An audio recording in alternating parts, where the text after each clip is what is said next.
दोस्तों, Pakistan world cup की तैयारियों के लिए तो बड़ी जोरों शोर से चल रही है। अभी फिटनेस ट्रेनिंग कैंप भी चल रहा है, उसके बाद खिलाड़ी भी अनाउंस हो गए। लेकिन एक सवाल अभी तक सबको परेशान किए हुए, क्योंकि पीसीबी ने अभी तक कैप्टन अनाउंस नहीं किया। क्या वो डिसाइड कर चुके हैं या वो नए आने वाले कोच हुए हैं, वो जो जिनको अभी सब ढूंढ रहे हैं, बिल्कुल ऐसे नए दामाद की तरह उनको ढूंढा जा रहा है, लेकिन वो मिल नहीं रहे। और जैसे नए कोच मिलेंगे उसके बाद शायद ये अनाउंस करेंगे कप्तान कौन है। लेकिन एज पर माई जो है जो फीलिंग, गट्स फीलिंग हो या मेरी कैलकुलेशन है, उनके मुताबिक उसके मुताबिक जो है डेफिनेट एक कप्तान जो है ऑलरेडी डिसाइडेड है। वो उस कप्तान को बता दिया गया हुआ है। उसको शायद पीएसएल के दौरान ही या उससे पहले भी बता दिया गया था कि जी आप कप्तान होंगे और जो है ये वर्ल्ड कप आपने करवाना है, आपके अंडर कैप्टनसी होगा और उससे बाद भी शायद आप ही कप्तान होंगे। अच्छा, अब वो कप्तान कौन होंगे मैं आपको बता देता हूँ। पीसीबी की तरफ से तो अभी अनाउंस नहीं हुआ, लेकिन मेरी जो कैलकुलेशन थी उसके मुताबिक शहीनशाह अफरीदी ही कप्तान रहेंगे। ना बाबर आजम कप्तान होंगे, ना जो है मोहम्मद रिजवान को कप्तानी दी जाएगी। ये कप्तानी शहीनशाह अफरीदी के कंधों पर ही रहेगी। अच्छा, अब उसकी रीजंस क्या हैं?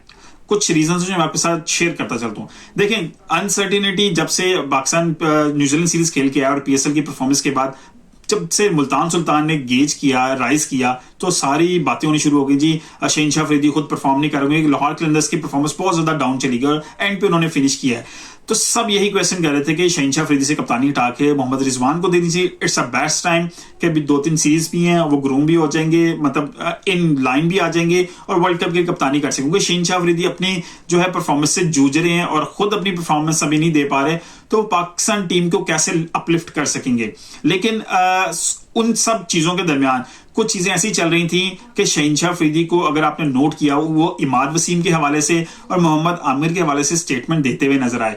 उन्होंने कहा कि ये इन दोनों को रिटायरमेंट वापस लेनी चाहिए। उन्होंने उनसे बात भी की। अब वो किस कैपेसिटी में कर रहे थे? डेफिनेट इसी कैपेसिटी में थे कि वो कप्तान थे। उनको ये कम्युनिकेट पहले ही किया जा चुका हुआ है कि आप ही कप्तान होंगे। उनका जो कॉन्फिडेंस है वो शेक नजर नहीं आया कि वो कप्तान नहीं है पाकिस्तान के। वो जिस तरह बैकएंड पे, क्योंकि मुझे लग रहा है जो आमिर और इमाद की जो वापसी हुई है ये शहीनशाह अफरीदी के जो इंस्ट्रक्शन पे या उनकी एफर्ट के बाद हुई है। उन्होंने पीसीबी के अंदर ज्यादा एफर्ट किया, भागदौड़ किया है और फिर ये रिटायरमेंट्स जो है ना ये वापस हुई हैं, क्योंकि शहीनशाह अफरीदी अपने साथ एक ऐसा स्क्वाड लेके जाना चाह रहे हैं जिसपे वो कंप्लीटली ट्रस्ट कर सकें। वो अपने साथ, क्योंकि उनको अपने साथ आमिर के साथ बहुत ज्यादा जो है वो कंफर्टेबल लेवल जो है ना फील हो रहा है, क्योंकि डेजर्ट वापस खेलते हुए भी उन्होंने बड़ी अच्छी बॉलिंग की थी। तो वो अब समझते हैं और साथ आमिर की जितना एक्सपीरियंस मौजूद है और तकरीबन सेम जो है ना वो कैटेगरी में फॉल होते हैं दोनों के, जिस तरह बॉल को रिवर्स स्विंग करते हैं, अंदर लाते हैं, बैट्समैन को अर्ली ऑन मुश्किल में डालते हैं, तो वो उसके हवाले से बहुत ज्यादा कंफर्टेबल फील करेंगे शहीनशाह अफरीदी। अच्छा, एक तो बात ये हो गई। अब दूसरी बात ये कि शहीनशाह अफरीदी को कप्तान क्यों होना चाहिए, क्योंकि शहीनशाह अफरीदी कप्तान बने क्यों थे, पहले तो हम इस पे जाके थोड़ी सी डिस्कशन करते हैं। सब लोगों की परसेप्शन यही थी कि वो शाहिद अफरीदी की वजह से दामाद हैं, तो इस वजह से उनको कप्तान बनाया गया।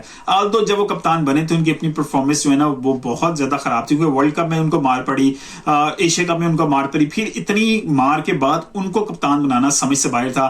फिर यंग भी थे और सीनियर जो है मोहम्मद रिजवान, उनको नायब कप्तान बना दिया गया, बजाय इसके कि उनको कप्तान बनाते और जो जूनियर था उसको ग्रूम करते शहीनशाह अफरीदी को under captaincy of Mohammad Rizwan, और फिर जाके जो है हमें कप्तान शहीनशाह अफरीदी मिलते। लेकिन कहीं ना कहीं इन्फ्लुएंस या उनका असर जरूर रहा होगा शाहिद अफरीदी का। अब अगर शाहिद अफरीदी की बात आती है तो अभी जो गवर्नमेंट पाकिस्तान के अंदर चल रही है वो किसकी गवर्नमेंट है? वो गवर्नमेंट है पाकिस्तान मुस्लिम लीग नून की। और शाहिद अफरीदी का जो एक इंप्रेशन आप कहें या उनकी जो हमदर्दियां कहें वो बहुत ज्यादा नून लीग के साथ है, पीएमएल-एन के साथ है, और वो पीएमएल-एन जो है वो इस चीज को समझती है और इस चीज का फायदा भी जरूर होगा शाहीन अफरीदी को इस हवाले से। आल्दो मैं आप 6 जो मैचेस अभी 5 मैचेस गुजरे हैं उस वक्त बिना पे आप शहीनशाह अफरीदी की कप्तानी को गेज नहीं कर सकते जो उन्होंने न्यूजीलैंड सीरीज खेली है। लेकिन जो ये इम्पैक्ट है ये भी बहुत बड़ा इम्पैक्ट है कि अभी जो गवर्नमेंट किस जो है पार्टी की है और वो किसके दामाद हैं, ये इम्पैक्ट एक जरूर है इनके कप्तान होने के हवाले से। अब तीसरी बात, बहुत ज्यादा जो सीनियर प्लेयर्स हैं वो क्रिकेटर्स हैं वो यही कह रहे हैं कि हमें इस मौके पे ऊपर जो है कप्तान चेंज नहीं करना चाहिए, क्योंकि अब हम वर्ल्ड कप के लिए जा रहे हैं और शहीन अफरीदी को सिर्फ एक सीरीज देके और उनको कप्तानी से हटा देना ये बहुत बड़ी ज्यादती होगी उनके साथ। और बाकी बात ठीक है क्योंकि सिर्फ 4 मैचेस वहां पाकिस्तान 5 मैचेस खेला है, वहां पे 4 हारा है 1 जीता है, और एक सीरीज की बिना पे आप एक प्लेयर जो कप्तान है उसको डीमोटिवेट नहीं करेंगे। अगर इस पोजीशन पे कप्तान चेंज कर दिया जाता है तो फिर ग्रुपिंग का बहुत ज्यादा खतरा है, क्योंकि अगर कप्तानी वापस बाबर आजम को दी जाती है तब भी ग्रुपिंग होगी, अगर रिजवान को दी जाती है तब भी ग्रुपिंग होने का अच्छा है, क्योंकि इसी ग्रुपिंग की वजह से मुझे फील होता है कि ओडीआई वर्ल्ड कप पाकिस्तान हारा है और वहां पर बाबर आजम लग रहा था कि जैसे उनको प्रॉपर सपोर्ट नहीं मिल रही तमाम टीम की, जो हमें 2021-2022 के T20 वर्ल्ड कप में होती हुई नजर आई, जिस तरह टीम जेल होकर खेल रही थी, तो इस तरह हमें ओडीआई के अंदर खेलती हुई नजर नहीं है। तो अगर इस पोजीशन पे भी जो है सीनियर प्लेयर्स की यही एडवाइस है कि कप्तान यही रहना चाहिए, इसी को कंटिन्यू करना चाहिए, और एक तो इनके साथ ज्यादती नहीं होगी, और दूसरा इसी कप्तान को टाइम दे के और अगर चेंज ना करके टीम में ग्रुपिंग ना होने से भी जो है ना उसको बचा लिया जाएगा। तो ये कुछ रीजन है जिसकी वजह से मुझे लगता है कि शहनशाह अफरीदी ही इस वर्ल्ड कप में कप्तानी करते हुए आपको नजर आएंगे। आपके ख्याल से ये रीजंस क्या वैलिड है, या आपके ख्याल से कप्तानी क्या शहनशाह अफरीदी को ही मिलनी चाहिए, चेंज कर देनी चाहिए? अगर चेंज करते हैं तो किसको मिलनी चाहिए? रीजन मुझे जरूर बताइएगा कमेंट्स की सूरत में। मिलते हैं अगली किसी वीडियो के साथ, अपना ख्याल रखिएगा। अल्लाह हाफिज।